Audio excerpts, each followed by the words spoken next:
সাকিবের জায়গার বোলাররা কি ছিলেন? ক্যারিবিয়ান সুপার লিগে সাকিব আল হাসানের সঙ্গে চরম অন্যায়। সাকিবের সঙ্গে অন্যায়ের ফলে তার দলের এ কেমন হার।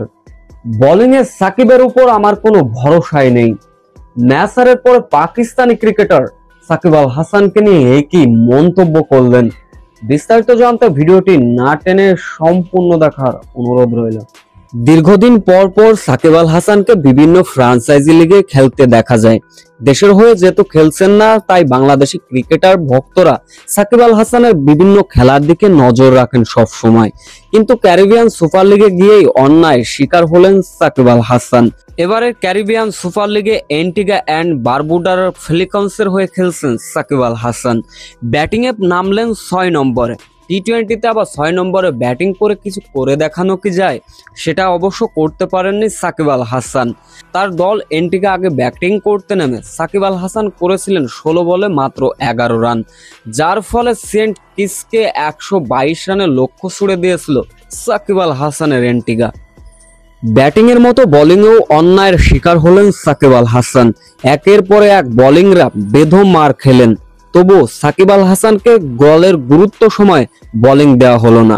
মূলত এমনটাই করেছেন ইমাদ ওয়াসিম, যিনি কিনা অ্যান্টিগার অধিনায়ক। কিন্তু এই পাকিস্তানি কেন সাকিব আল হাসানের সঙ্গে এমন করলেন?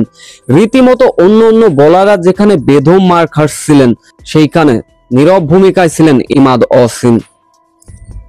13তম ওভারে বোলিংয়ে আসলেন সাকিব আল হাসান। নিজের ব্যক্তিগত ওই একটি ওভারই করতে দিয়েছিলেন ইমাদ ওয়াসিম। সাকিব আল হাসানও দুর্দান্ত প্রমাণ করলেন, দিয়েছিলেন মাত্র 6 রান। এরপরে সাকিবকে আর বোলিংয়েই টানলেন না এই পাকিস্তানি, যার ফলে সাকিবের সঙ্গে এক প্রকার অন্যায় করেই হারল তার দল অ্যান্টিগা। মাত্র 15 ওভারে জয়ের বন্দরে পৌঁছে গিয়েছিল সেন্ট কিটস। ম্যাচ হারের পরে পাকিস্তানি ক্রিকেটার অ্যান্টিগার অধিনায়ক সাকিব আল হাসান মন্তব্যে মুখ খুললেন। সঞ্চালকের প্রশ্ন ছিল, সাকিব আল হাসানের হাতে যেহেতু 3টা ওভার ছিল, কেন তাকে বোলিং করালেন না? তিনি বললেন, সাকিব আল হাসান দীর্ঘদিন পরে মাঠে ফিরেছেন, তাই তার উপর কিছু আমি ভরসা পেতে পারছিলাম না, যার ফলে সাকিব আল হাসানকে আমি বোলিং এ দিইনি।